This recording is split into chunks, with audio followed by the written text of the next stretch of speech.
Vamos entonces voy a compartirles pantalla. Este estudio, ahí lo están viendo. Ya, voy a bajar un poquito aquí.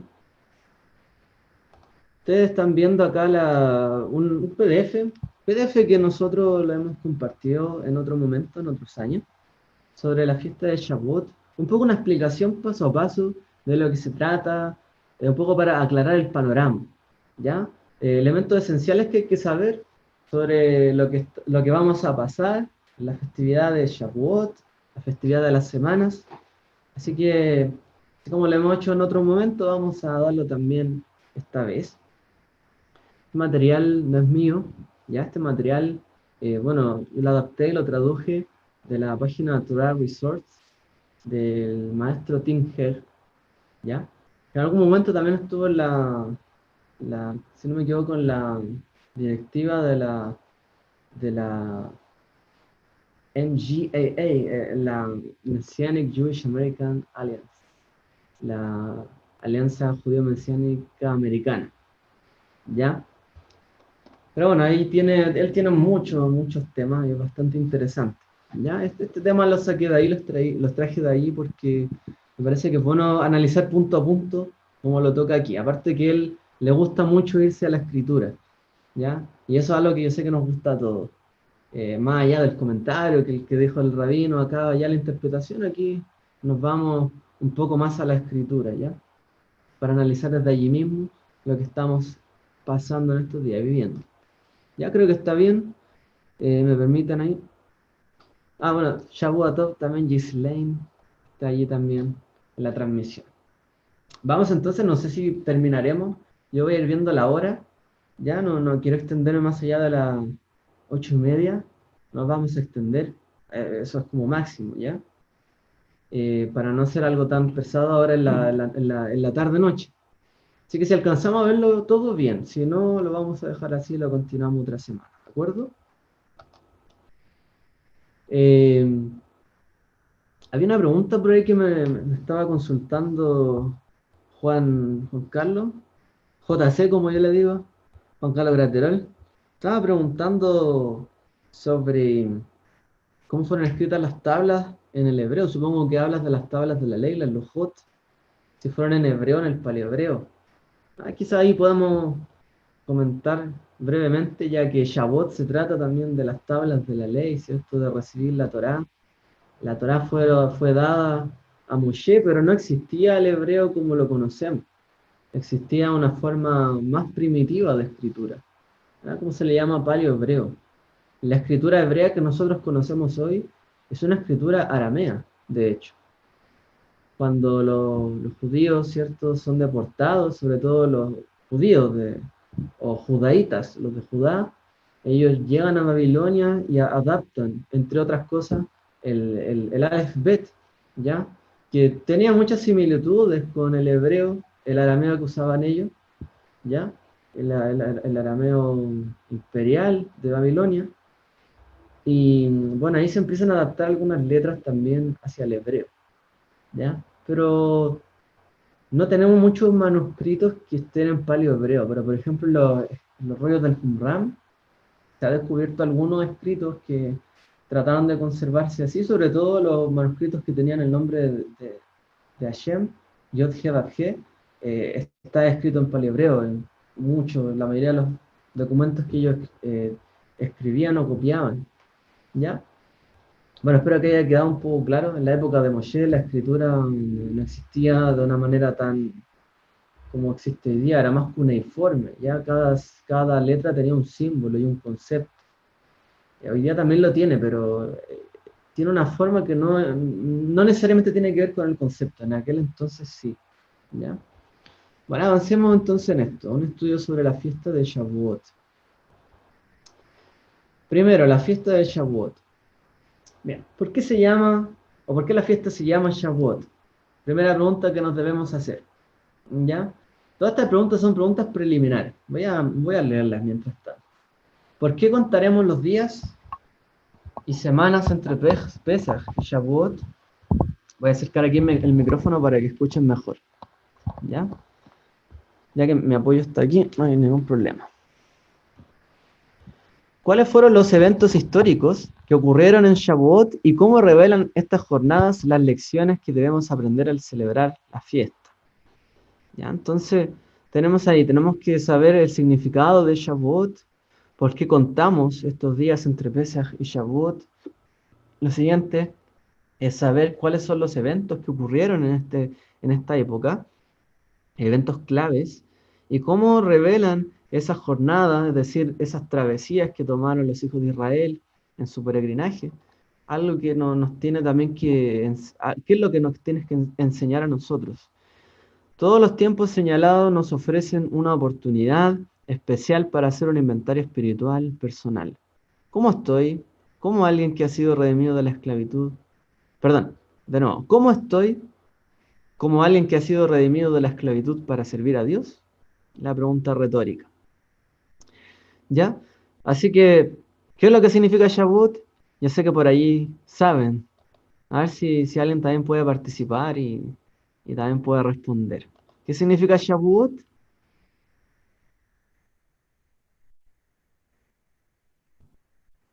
A ver si hay alguien lo escribe. Bueno, nosotros nos saludamos así, ¿cierto? Shavua Tov. Justamente lo hemos dicho. La palabra Shavua es el singular. Shavuot sería un plural. ¿Ya? Semanas, justamente. Vamos avanzando para no detenernos mucho allí y estancarnos. Dice, ¿por qué se llama Shavuot la fiesta? Entonces, Shavuot es la forma plural de la palabra hebrea Shavua. ¿Ya? Shavua, que significa semana o un periodo de 7 días. Eh, Ahí, por ejemplo, quiero hacer una aclaración ahí del hebreo. No se dice Shabua, por ejemplo. Como a veces uno saluda Shabuatov. No, ahí tiene que hacer como un tilde en la U, Shabua. ¿Ya? Shabua. Como haciendo una pequeña pausa incluso entre la U y la A. Shabua. Shabua. ¿Ya? Esa es la forma correcta de decirlo. Y en plural sería Shavuot. El periodo de tiempo de una semana no está marcado por fenómenos naturales en un universo creado. ¿Ya? ¿Qué es lo que pasa? Que, por ejemplo, los días están marcados por la salida y la puesta del sol. O sea, cuando el Eterno creó los cielos y la tierra, dice que Él puso estaciones, ¿cierto? Para separar. Y para separar estas estaciones, Él puso lumbreras que marcaran la diferencia entre el día y la noche, entre una estación y otra. La palabra Moed en hebreo significa una estación, no solamente una estación temporal, también se refiere a una convocatoria, ¿ya? Es una convocatoria, ¿cómo se llama? Una festividad, una época diferente, algo que inicia un ciclo nuevo. Tiene que ver todo con un inicio de ciclo, ¿ya? Un cambio de ciclo de uno a otro. Hay un comentario ahí que dice, por eso en la Torá habla de la primera tarde y la segunda. Bueno, sí, sí, sí. Sí, sí. Entiendo lo que va un poco más hilar fino. Bueno, lo primero, la Torá dice que el Eterno separó, ¿cierto? Y puso la lumbrera, lo cual separa el día de la noche. Entre comillas, el sol gobierna en el día, la luna gobierna durante la noche. Nosotros sabemos que eso tiene que ver más con la rotación de la Tierra, más que eh, una estrella, ¿cierto? Que se sobreponga delante de la otra. Tiene que ver con la rotación. Así que hay un signo claro o una señal clara en la creación que es el día y la noche. Ya eso es claro. Es fácil saber que es un día porque es desde que parte un ciclo hasta que termina. O desde que amanece hasta que amanece. O desde que oscurece hasta que oscurece. O sea, entendemos por lo menos que hay un cambio. Por ahí también mencionaba Juan Carlos las tardes, claro. También por ahí se diferencian las tardes cuando uno mira el cielo, ¿cierto? Cada vez que pasa la hora se va poniendo más azul, pero llega un momento donde se pone anaranjado, un poco más rojo, y bueno, va cambiando también la tarde, también con la observación que tenemos del cielo. Otro tiempo que está delimitado en la creación son los meses, ya que en la antigüedad la mayoría contaba los meses conforme a la luna. Ya la, la, la, la forma de la luna les marcó a la mayoría de los pueblos antiguos un periodo. Este periodo llegó a convertirse en el mes, lo que conocemos mes. Y el inicio del mes, o el mes se le llamó Hodesh, y el primero el Rosh Hodesh. Entonces, cuando la luna aparecía casi como una pequeña, como una espada, por así decir, como aparecía apenas, es que significaba que aparecía la luna y comenzaba otro mes, ¿ya? También los antiguos se dieron cuenta de que todo el ciclo de las estaciones completamente no se regía solo por la luna, ¿ya? Que había un periodo más extenso que era gobernado por el sol. Entonces los años están marcados por la posición del sol, ¿ya? Y tiene que ver con el tiempo en que tarda la Tierra, ¿cierto?, en darle la vuelta al sol, ¿ya? Todo ese periodo está delimitado por el sol, Shemesh. Ah, por cierto, si alguien quiere saber el nombre de ahí, un día en hebreo se dice Yom, en sol se dice Shemesh, un mes, Jodesh, la luna, Yareach, o también a veces se le dice la blanca, Levaná, y un año, Shana, ¿ya? Un año. Así que el periodo de tiempo de una semana está marcado por el don divino del Shabbat. Aquí hay algo bien, bien, bien importante. A la Shavua, a la semana, no la delimita nada de por sí. No hay algo en los cielos, en la tierra o algo que nosotros apreciemos que delimite cuánto tiempo dura una semana. O sea, ¿por qué una semana dura 7 días? ¿Ya? Bueno, por ahí también sabemos que los que inventaron de los calendarios más antiguos que existen, como el calendario sumerio, ellos contaban, ellos tienen el sistema sexagesimal, ellos contaban múltiplos de 6, ¿ya? Y por allí ellos inventaron, de hecho, se dice que ellos, bueno, por lo menos registro que se tiene de calendario, ellos tenían estos conceptos de semanas también, con la cuenta de la luna, etc. Algo que la mayoría del mundo lo ha conservado casi de la misma manera. Ellos hicieron incluso los signos, vieron las constelaciones, las estrellas, delimitaron los tiempos, donde se veían estas figuras, ¿cierto?, en los cielos, y ellos fueron los expertos que visualizaron los cielos, ¿ya? Esos fueron los sumerios. De ellos también legamos, de hecho, esta institución, de incluso la semana, Shavua, los meses. Así que, ¿qué delimita el Shavuot? La Shavua, o sea, ¿qué es lo que marca la diferencia entre una semana y otra semana? Y no es otra cosa que el Shabbat. En hebreo la palabra Shavua significa semana y también deriva de la palabra que se dice en hebreo Sheva. Y Sheva en hebreo significa 7. Entonces, cuando uno dice Shavua, si se fijan ahí, hay 4 letras, 4 letritas. Shin, Bet, Bab y Ain. ¿Ya? Y la palabra Sheva solamente tiene 3 letras. Uno omite esta letra que es como una L, ¿cierto? Un palito. Porque tienen la misma raíz. La palabra Shavua deriva de la palabra Sheva, que significa 7. Y también tiene que ver con otra raíz, ¿ya? Hay otras raíces más que están ligadas acá que no las vamos a mencionar. El tema lo va a desarrollar. Solo sabemos cuándo comienza y finaliza una semana porque conocemos el Shabbat, ¿ya? Cuando tomamos en cuenta el Shabbat, podemos saber dónde estamos parados en la semana. Por lo tanto, la semana es un regalo de la gracia de Dios a su pueblo. Podemos concluir entonces todo esto. Es decir, el Eterno nos ha dado también la semana de descanso y nos ha dicho que descansemos un día, que trabajemos, que tomemos un ciclo más pequeño todavía que el mes para ordenar nuestras vidas, organizar toda nuestra sociedad, todo lo que hacemos, pero que a ese pequeño orden le demos también un espacio al descanso, ¿ya? De ahí también tenemos la escritura y todo lo que refuerza en el sentido de la creación, que Dios creó en 6 días, el séptimo descansó, y todo, ¿cierto? El argumento que nos trae la escritura. Para que aprendamos también que la vida no es todo trabajo, no es todo construir, hacer tremendas edificaciones como a veces pasaba en el mundo antiguo. Que imagínense en el afán de descubrir cosas, de construir, esclavizaban a la gente, no la dejaban descansar y la gente vivía una vida mala, siendo que el mundo y toda la creación es bueno, todo lo que tenemos alrededor. Así que si nos organizamos, que también respetemos los espacios y los tiempos, ¿ya? Así que el Eterno nos ha dado como un don también al pueblo de Israel y bueno, a todo el mundo, también este concepto de un Shabbat. Hay un comentario que ahí dice, por eso en la Parashá Shemini, que habla del octavo día, o sea, el día nuevo, un nuevo renacer. Claro, el octavo día representaría aquí el nuevo comienzo, porque no hay nada después del séptimo. Pero a la vez el comienzo sería el primero. Entonces es como una continuación, pero que a la vez es una renovación, ¿ya? Más que ser algo nuevo totalmente, es como una renovación. De eso habla Shemini en este concepto. Avancemos.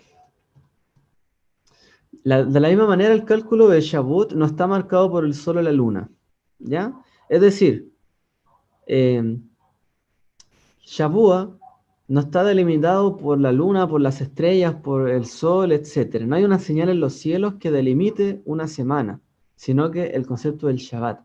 De la misma manera, el Shavuot tampoco está delimitado por el sol y la luna, sino que al observar los mandamientos que nos han sido dados por la gracia de Dios, ¿ya? O sea, podemos considerar estas 7 semanas, más allá de ser semanas de nuestras semanas completas, delimita lo que serían 7 Shabbat, ¿ya? O 7 momentos de descanso, que tiene que ver con el precepto del Eterno y con el Pesaj.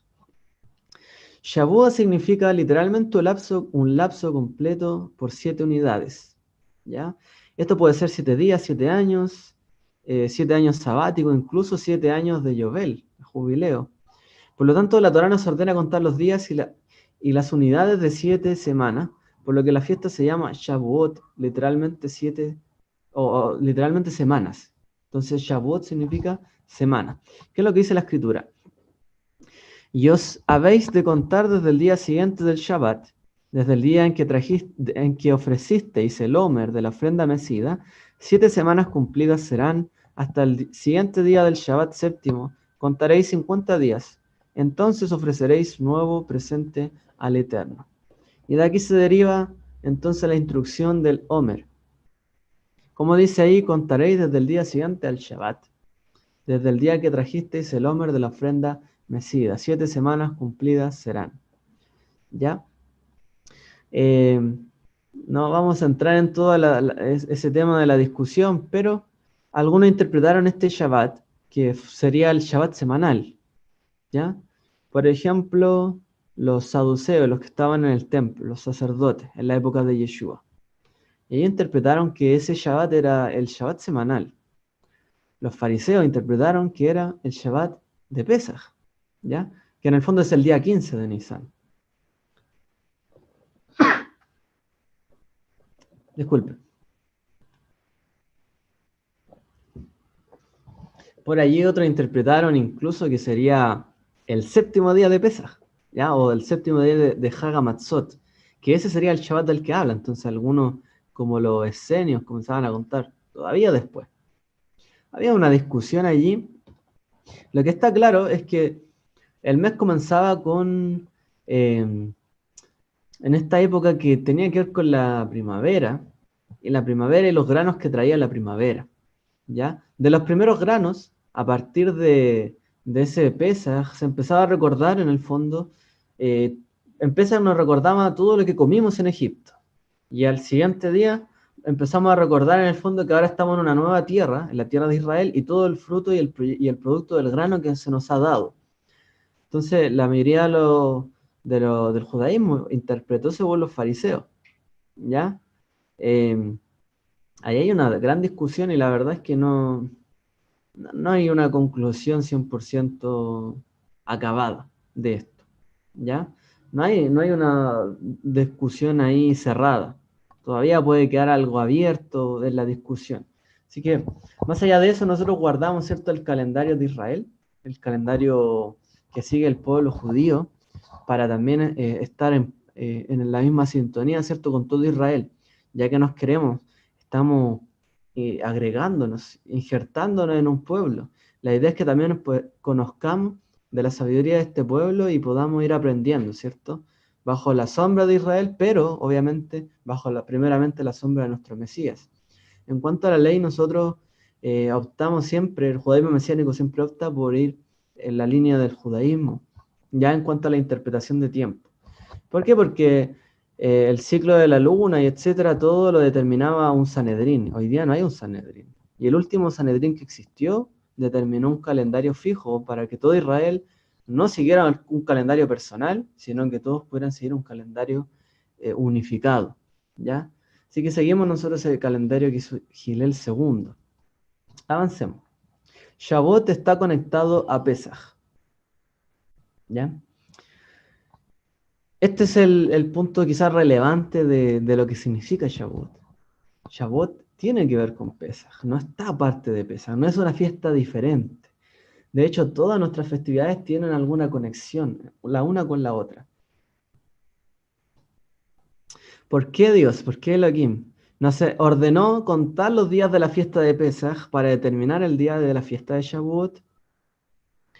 O sea, ¿por qué contamos desde que salimos, desde que el pueblo salió de Pesaj, de Egipto, para determinar esta fecha de Shavuot?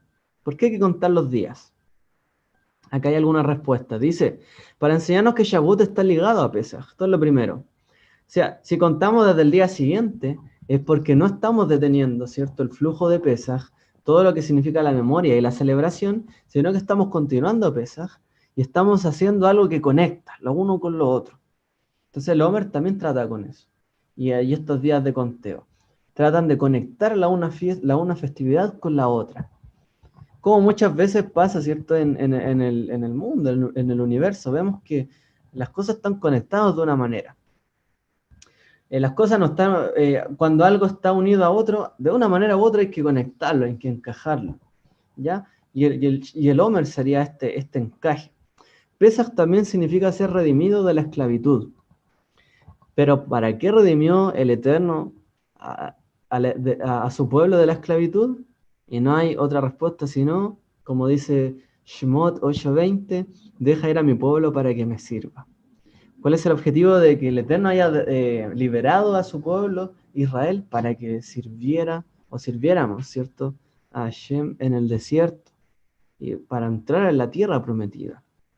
Entonces, si esto nos enseña que Pesaj con Shavuot están ligados a través de esta cuenta, es decir, que el objetivo de Pesaj, de darnos a conocer que somos libres, se conecta con Shavuot para que nosotros también conozcamos cómo es servirle. ¿Ya? Estamos libres, ¿para qué? Para servirle. Y Shavuot nos conecta para saber cómo hay que servirle a Él, de qué manera, cómo nos conectamos entonces con ese servicio. O sea, amén, sí, Baruch Hashem, Señor, tenemos que servirte. Ineni, aquí estoy, yo te serviré donde sea que tú me mandes, etc. La pregunta es ahora, ¿y qué? ¿Cómo debo hacerlo? Entonces, Shavuot es la respuesta para eso.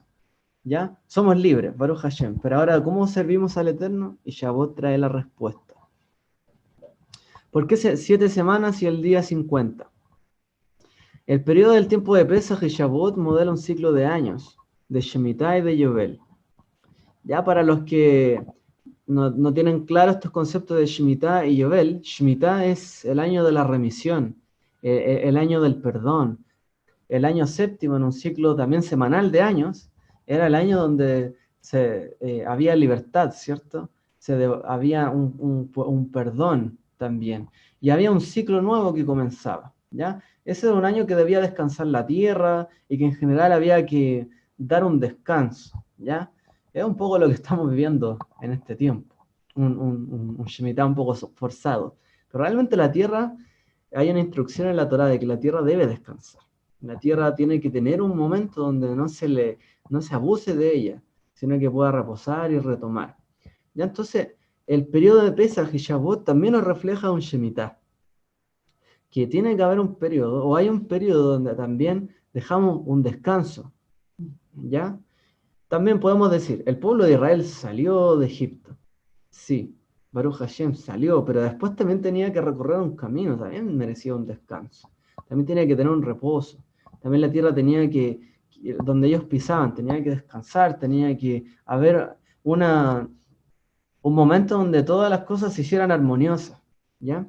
Así que no se trata todo de salir, imagínense ustedes, de hecho, salir 7 millones de personas y empezar a avanzar y avanzar y arrasar con todo. Tampoco sirve, ¿cierto?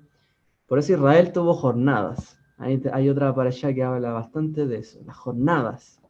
Cada jornada, ¿cierto?, invita a una reflexión. Cada paso de Israel por un lugar indica una reflexión. Y en cada lugar Israel tuvo que parar y frenar, tuvo que descansar. También para darnos una lección. Y también está conectado Shavuot con el Yobel incluso, porque el Yobel también es el día 50. Entonces fíjense, nosotros contamos 7 semanas de días. 7 días, 7 días, 7 días, 7, 7, 7, 7, hasta que llegamos a la 7ª semana y al siguiente día es Shavuot, el día 50. Y pasa lo mismo con el Shemitah y el Yobel. El Yobel que era el año del jubileo, el año de la libertad y del perdón, de deudas y de esclavitud y de todo. Todo volvía a su dueño. Entonces también tenemos un periodo, 7 años, así sucesivamente hasta tener 7 semanas de años y llegar al jubileo. Por lo tanto, Shavuot está conectado con el Yobel y Pesach, podríamos decir, y todo este ciclo está conectado con el Shemitah. ¿Cuál es el significado entonces de este patrón similar entre Pesach y Shavuot? ¿Por qué entonces tenemos un patrón igual, que es prácticamente igual entre el Shemitah y el Yobel y entre la semana y Shavuot, y la fiesta de la semana? El Yobel significaba la remisión de la deuda y un retorno de la tierra a su legítimo propietario. ¿Ya? Entonces, Yobel tiene que ver con redimir la deuda. También Shavuot tiene que ver con redimir una deuda. Y así como el Yobel tenía que ver con el retorno a la tierra a su legítimo propietario, también Shavuot tiene que ver con el retorno, ¿cierto?, de la tierra a su legítimo propietario. ¿Ya? En el fondo, en Shavuot nosotros le damos la soberanía al Eterno, a Hashem. ¿Cuándo? Cuando nos sometemos a sus mitzvot y a sus mandamientos y a su Torah. O sea, la tierra, podemos decir que es de él, ¿cierto? De hecho, en ese lugar donde el Eterno se manifestó, el pueblo, todo el pueblo, no realmente tenía temor. Claro, cuando uno sale al mundo y uno dice soy libre, yo quiero conquistar el mundo, todo el mundo es mío, salí de Pesach, soy libre. Pero llegué al monte Sinai y resulta que tengo miedo del mundo, tengo miedo de lo que pasa aquí. Hay truenos, hay relámpagos, hay una montaña que estalla, y hay una manifestación aquí que yo no puedo hacer lo que quiera. Entonces reconocemos la soberanía del Eterno y que la tierra es suya y todo es suyo, finalmente. Cuando nos sometemos a la Torá, nos sometemos al Eterno, le damos a Él, ¿cierto? Que Él es el propietario también. Como dice, de Hashem en la tierra y su plenitud. Y tiene que ver con redimir una deuda. ¿Qué deuda también? Como la parábola de Yeshua. Él nos dejó a nosotros trabajar una tierra y Él nos pide cuentas. Ya hay una deuda que saldar. En cierto sentido, el Yobel representa la redención completa de Israel y el último día de la salvación en el mundo por venir. El Yobel representa, ¿cierto?, cuando todo vuelve a su lugar, a su dueño, a su propietario, a su tribu, toda deuda es perdonada, cancelada y todo vuelve, es un borrón y cuenta nueva, realmente. Pero no solo borrón y cuenta nueva, sino que hay una reparación completa de las cosas. El Yobel representa eso, ¿ya? Y eso tiene que ver con la última salvación, que en el fondo es la completa redención. Y así también Shavuot tiene que ver con esto. El ciclo de Pesach, Shavuot, es por lo tanto un recordatorio anual para mantener nuestros ojos enfocados en nuestro destino final, la eternidad con Yeshua. Entonces Pesach nos recuerda, ¿cierto?, que estamos libres, que Él nos ha comprado, que ahora pertenecemos a Él, nos compró con su sangre, hemos sido redimidos, limpiados, purificados, somos libres. Nadie es verdaderamente libre sino aquel que el Hijo libera o liberta. Pero el Shavuot nos recuerda que tenemos que poner nuestros ojos en la meta. ¿Cuál es la meta? El Yobel. ¿Qué es el Yobel? Cuando todo vuelve a su propietario, todo vuelve a tener su lugar y cada persona, cada casa, cada familia, cada tribu vuelve a tener la recompensa que merecía o que debía tener. Es decir, nos habla de la meta a la que queremos llegar. Y esa meta también es vivir, ¿cierto?, con el Eterno en su presencia. Y Hashem y nuestro Mesías en medio nuestro. Así que Shavuot nos habla de poner o fijar nuestros ojos en la meta, en otras palabras, ¿ya? Pesaj nos habla de que estamos libres, podemos empezar a correr la batalla, la carrera, podemos partir, ¿cierto?, a marchar por el desierto, podemos partir en nuestro servicio a Hashem, pero Shavuot nos recuerda que debemos poner nuestros ojos en la meta, y no solo en marchar y hacer, y que somos libres y hacerlo cuanto queramos, sino poniendo nuestros ojos en nuestro Mashiach, autor, consumador de nuestra fe. Primera de Juan 2:2-3 dice: ahora, amados, ahora somos hijos de Dios, y aún no se ha manifestado lo que hemos de ser, pero sabemos que cuando Él sea manifestado, seremos semejantes a Él, porque lo veremos tal como es.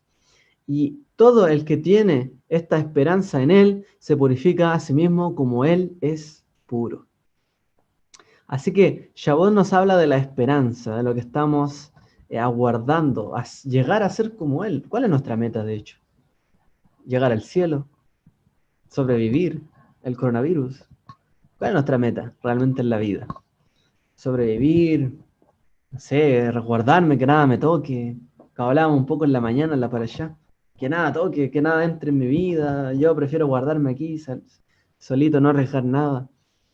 O realmente nuestra meta es ser como Él. Imitar a Dios es imitar a nuestro Mashiach. Llegar a ser como Él. Y para eso tenemos que enfocarnos, ¿cierto?, en el Mesías. Y nuestra fe tiene que ver con eso. Y nuestra purificación de nuestros actos tiene que ver con la mirada que ponemos sobre Él. Por lo tanto, allí está también nuestra meta, nuestro objetivo como persona. Porque a lo mejor uno piensa en una meta como externa, etcétera, pero como persona es llegar a ser como nuestro Mashiach. Llegar a tener el atributo de Hashem en cuanto a misericordia, amor, bondad, justicia, etc.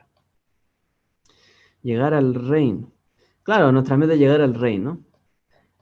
Pero bueno, aquí no es como las películas ya. Que claro, alguien por llegar al reino, por así decir, llegar a lo último, no importa que le falte un brazo, una pierna. Bueno, por ahí también Yeshua dice, si alguien le es ocasión de caer el ojo, que se lo saque, si la mano también, que se la corte. La idea es llegar, claro. No se trata de algo físico, sí, en el fondo. Estamos hablando de algo espiritual, algo del carácter, algo del corazón, ¿ya? No porque una persona haya llegado con un brazo menos al reino, en el reino va a tener un brazo menos. No es eso, ¿cierto? Todos seríamos transformados, viviríamos, ¿cierto?, una vida plena y llena, ¿cierto?, del Eterno. Pero para eso tenemos que enfocarnos en ser como nuestro Mashiach. ¿Por qué? Porque si hoy día nos molestan cosas, si hoy día vemos injusticia, pues, y queremos, ¿cierto?, llegar al día cuando nos encontremos con nuestro Mesías, queremos vivir el reino, pues en el reino no va a haber injusticia. ¿Por qué entonces nosotros haríamos injusticia hoy? Si en el mundo o del mundo venidero no va a haber más muerte, más ofensas, más llanto, ¿por qué en este mundo ofenderíamos a la gente y haríamos llorar a los demás? Son preguntas que nos debemos hacer. Si de verdad anhelamos y esperamos vivir el mundo venidero, ¿qué estoy haciendo yo en este mundo? ¿Ya? O sea, si yo de verdad creo que voy a vivir eso, ¿por qué en este mundo hago lo contrario a lo que yo pienso que el Eterno, o lo que el Eterno ha mostrado en su palabra? Por eso nuestra esperanza debe estar siempre fija en Él y perseverar y buscar la pureza en el servicio al Eterno. ¿Es la anticipación del regreso del Mesías parte de mi vida diaria? Una buena pregunta, ¿no? Es decir, ¿me estoy anticipando a la venida del Mesías? ¿De qué manera me anticipo? No que me ponga a gritar a los cuatro vientos, el Mesías viene y ya, y se acabó. Y a lo mejor alarma a todo el mundo, y a lo mejor todo el mundo tiene una percepción de que viene el día. Pero ¿eso realmente es anticiparse a la venida del Mesías? ¿O es vivir como viviríamos, ¿cierto?, en el mundo venidero? ¿Es conducirnos de la manera en que nos conduciremos en el mundo venidero? Eso es anticiparse a la venida del Mesías. Cuando Él establezca el reino y todo sea completamente restaurado y ya no haya más iniquidad ni pecado y nos conduzcamos de esa manera, anticiparse a la venida del Mesías significa lo mismo, hacer lo mismo en este mundo, en este instante, en este momento. No esperar a ese momento que llegue, ¿ya? Así que anticiparnos al regreso del Mesías tiene que ver con hacer hoy lo que se hace en el reino. Como dijo Yeshua, yo les he venido a hablar del arrepentimiento, ¿cierto? El reino de los cielos se ha acercado, está entre vosotros, tiene que estar entre nosotros el reino. Y el reino tiene que ver con someterse al reino de los cielos en este mundo. Eso nos habla Shavuot de la entrega de la Torá. He permitido que la tiranía de lo urgente, a ver, voy a ir a subir para no adelantar. He permitido que la tiranía de lo urgente o la rutina diaria desvíen mi atención lejos de esas cosas que son eternas. Bueno, aquí hay unas preguntas interesantes, ¿no? Y de hacerse cada uno. Uno no puede responder cada cosa, ¿cierto? Cada cosa que uno haga en la vida. Pero cada uno deberá responderse a sí mismo. He permitido que la tiranía de lo urgente, o todo lo que tengo que hacer en este mundo, desvíe mi atención de la meta, de las cosas que son eternas. A veces sí. Yo creo que en este tiempo la mayoría del mundo lo ha sentido. Ha sentido ese peso de cuál es el sentido de mi vida. O sea, hoy día lo que quiero estar haciendo, lo que yo creo que debería estar haciendo, no lo estoy haciendo. Y el punto es, si yo no hago eso, ¿quién soy? ¿O qué busco realmente? ¿Qué es lo que busco?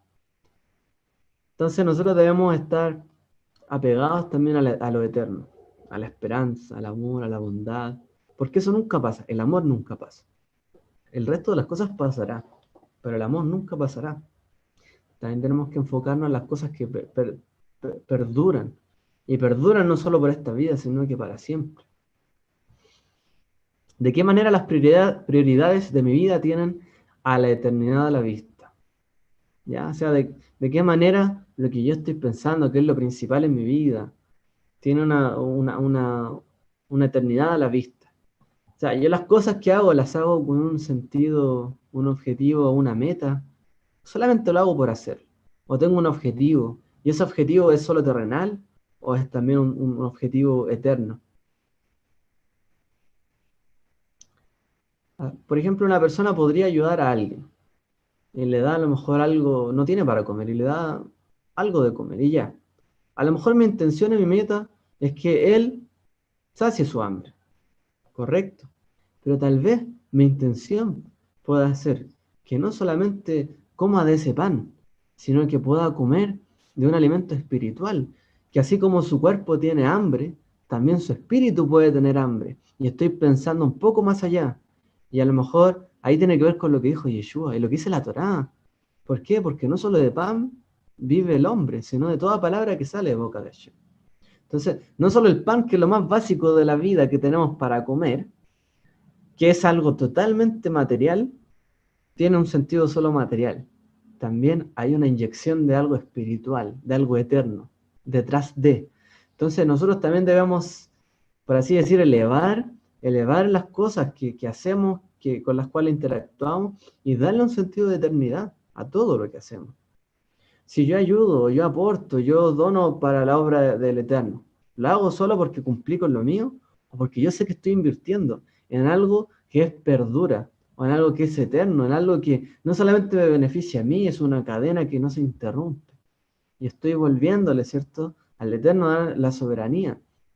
Tenemos que pensar de esa manera, que en las prioridades de nuestra vida no sean solo lo que vemos, solo lo material, hay que ver más allá, algo eterno, ¿ya? Las prioridades que tenemos tienen que tener algo más allá.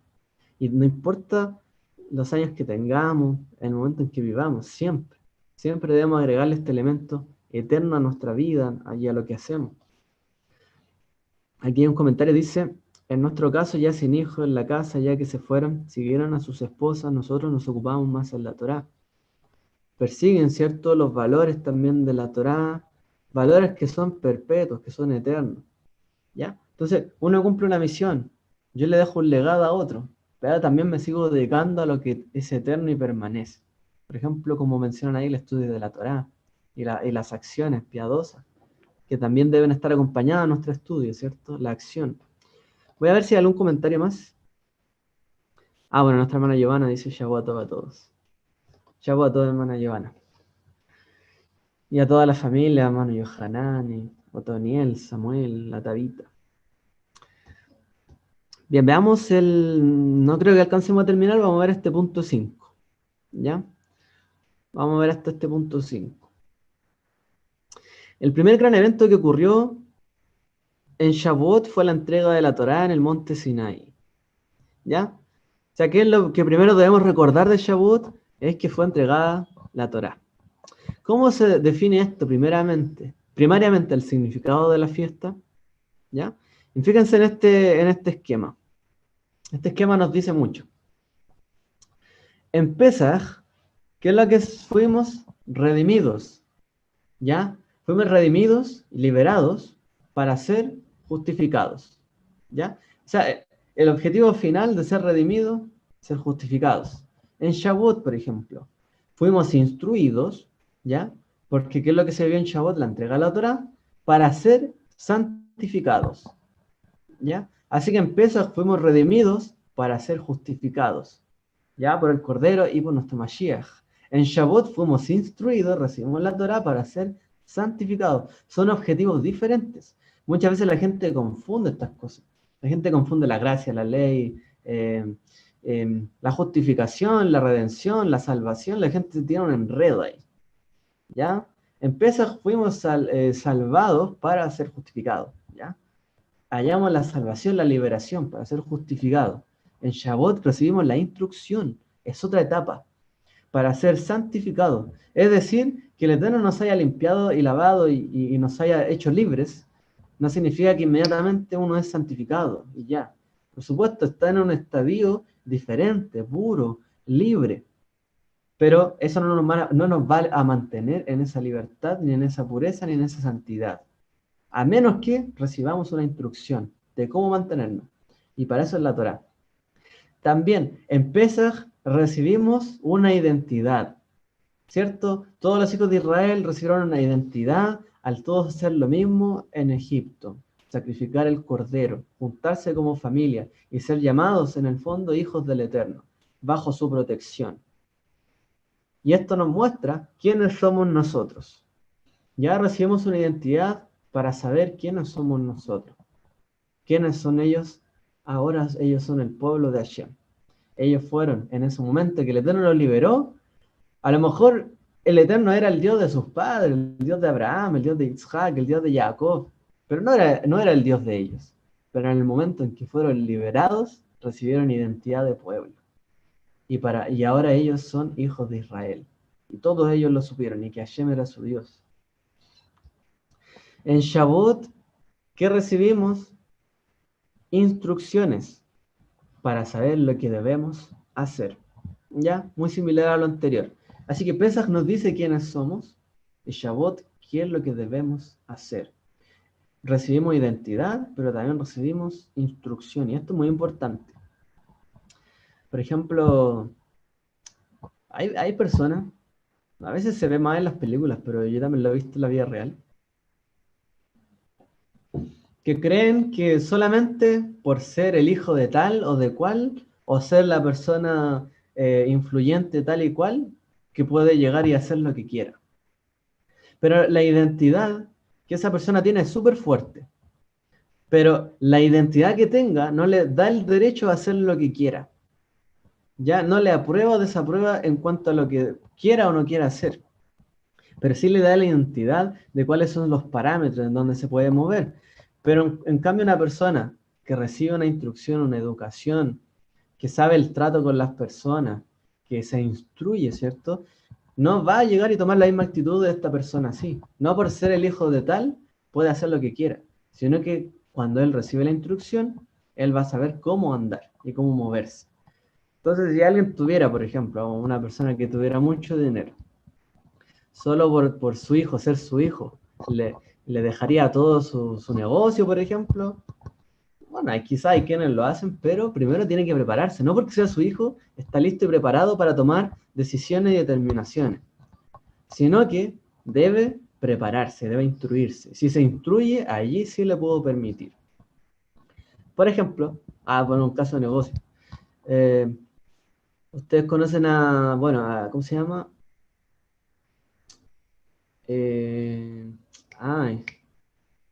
Horst Polman, el, el dueño de Cencosud, ¿ya? Bueno, el dueño de Cencosud, en un momento, él puso ya a su hijo en el directorio, Bueno, esto lo sé yo porque un profesor que trabaja ahí asesorando el directorio de Cencosud. Entonces, ¿qué es lo que pasa? En algún momento él fue capaz de despedir o de echar a su hijo porque su hijo no estaba preparado y estaba realmente haciendo un pésimo trabajo en la empresa. No estaba logrando nada bueno. Por lo tanto, él fue incluso tan allá que lo despidió a su propio hijo, siendo uno de los hombres más ricos de Chile. Despidió a su hijo porque no lo hizo bien. No por tener identidad de hijo, puede llegar a hacer lo que quiera o hacerlo como quiera, debe instruirse. Pero en cambio, por ejemplo, donde yo trabajé hace un rato, no voy a decir en la empresa, en verdad. ¿Qué es lo que uno ve? Claro, el hijo era realmente, trabajaba como un gerente de finanzas, pero él había estudiado, se preparó, se instruyó, fue a la universidad y trataba de hacer un buen trabajo, ¿ya? Entonces no llegó ahí solo por ser el hijo. Obviamente hay una razón fuerte en ello, pero no llegó en cualquier momento, sino después de haberse preparado, tener experiencia y lograr llevar adelante eso. Y por cierto, que si no lo llevara bien, probablemente también saldría. Así que no por ser hijos del Eterno, el Eterno nos da a nosotros libertad para hacer lo que queramos, ¿ya? ¿Cuál es nuestra libertad? La tenemos cuando recibimos la instrucción y sabemos cómo conducirnos en el mundo. Por lo tanto, Pesaj es una parte, Shavuot nos complementa. Pesaj nos da la identidad, pero Shavuot nos indica cómo debemos actuar y cómo debemos movernos. ¿Para qué? ¿Y por qué digo este caso también de los negocios? Que alguien dirá, pero ¿por qué algo tan secular? Porque somos nosotros encargados, mayordomos. Él nos ha dado las llaves del reino, nos ha dicho, vayan y administren. Yo les doy la llave de la casa. Yo les doy, como la parábola, yo les doy todo mi terreno. Yo me voy de acá. Y cuando vuelva quiero que ustedes me den cuenta. Porque realmente el Eterno eso es lo que hizo con nosotros.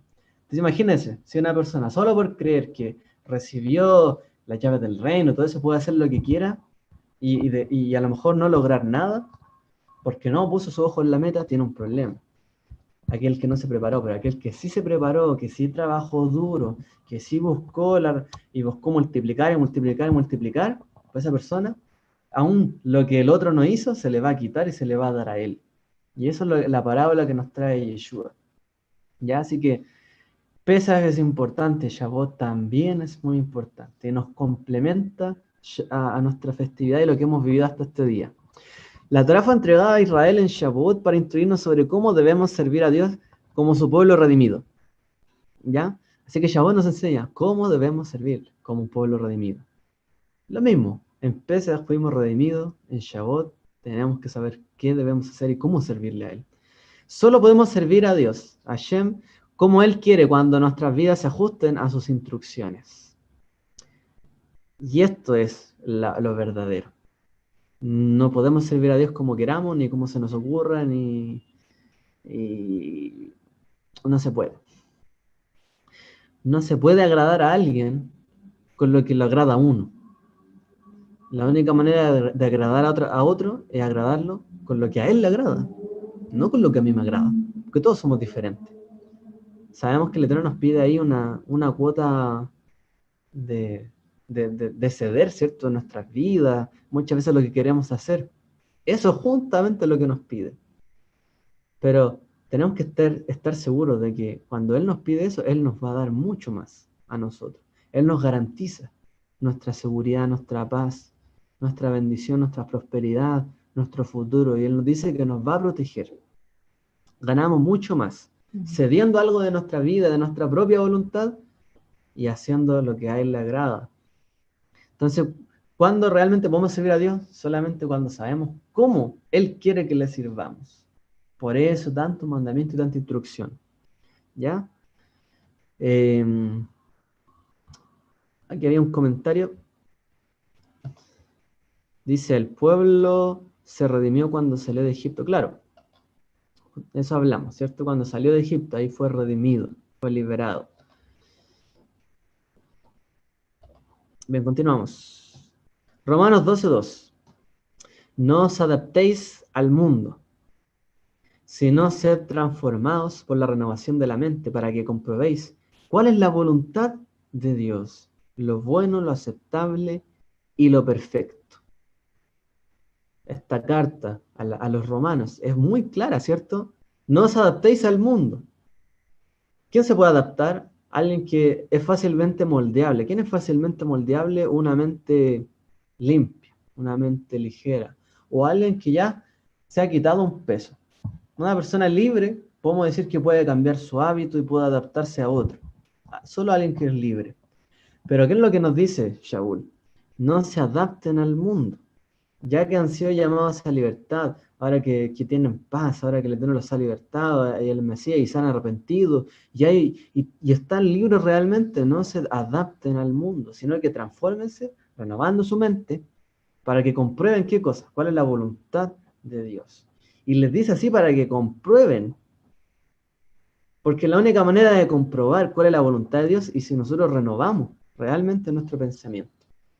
Pero cada vez que nosotros tenemos un pensamiento que va en contra de la voluntad de Dios, aunque hagamos la voluntad de Dios, cuando pensamos en contra de aquello, no comprobamos nada y no nos resulta nada. Pero a la persona que de verdad ha transformado su pensamiento y piensa como el Eterno y se ha moldeado a la voluntad de Dios, cuando él toma la acción, él ve lo que el Eterno está haciendo detrás. Pero cuando alguien no moldea su corazón y sus pensamientos, no puede comprobar nada. Y aunque crea que está haciendo el bien, no le resulta nada bien. Entonces la única manera de comprobar es cuando renovamos realmente nuestra mente. Y eso es cuando vamos siendo transformados, paso a paso, paso a paso.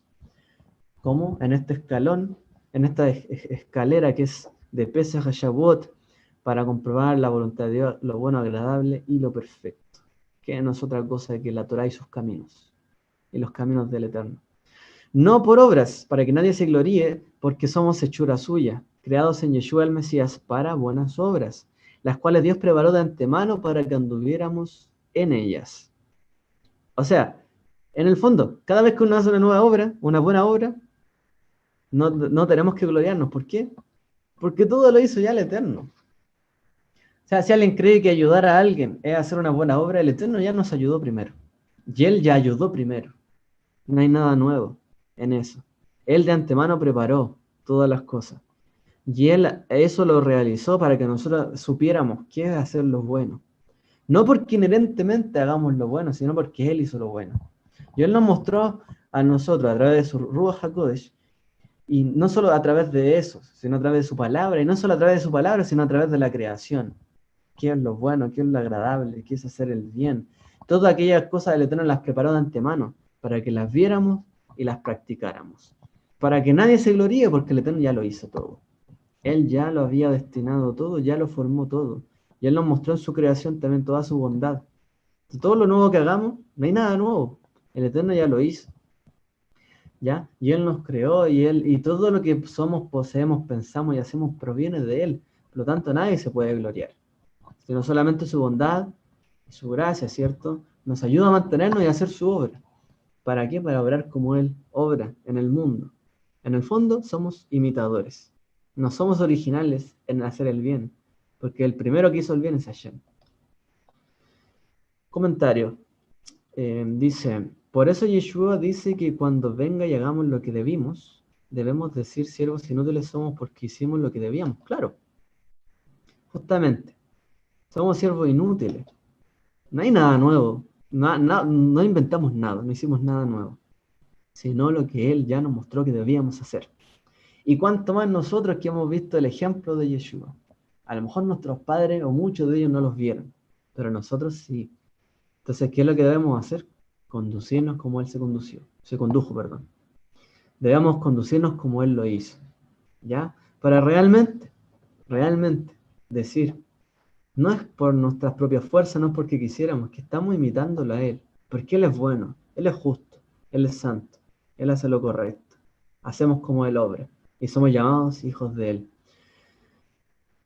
Y el segundo gran evento, con esto terminamos, el segundo gran evento que ocurrió en Shavuot fue el derramamiento del Ruach HaKodesh, como se registra en Hechos capítulo 2.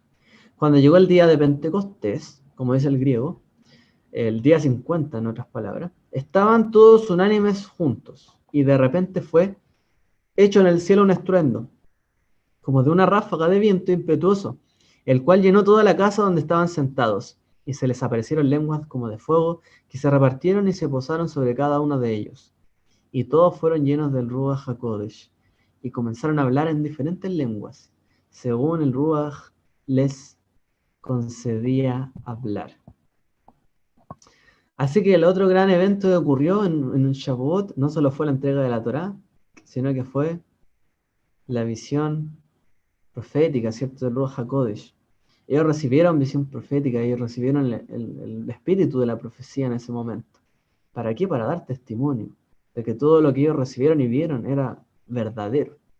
Por eso recibieron dones, para que los hombres pudieran atestiguar todo aquello. Y es lo mismo que pasó en el monte Sinai, cuando todos vieron, dice que lenguas, como vieron como fuego, como lenguas de fuego. Ellos vieron, ¿cierto? Dice el hebreo, el hebreo dice, Roí Metacolot, ellos vieron las voces. ¿Cómo alguien ve una voz si la voz no se ve? Ellos vieron las voces. Por eso dice por ahí que fueron, algunos comentarios dicen que vieron como chispas, como ráfagas de fuego que estaban allí.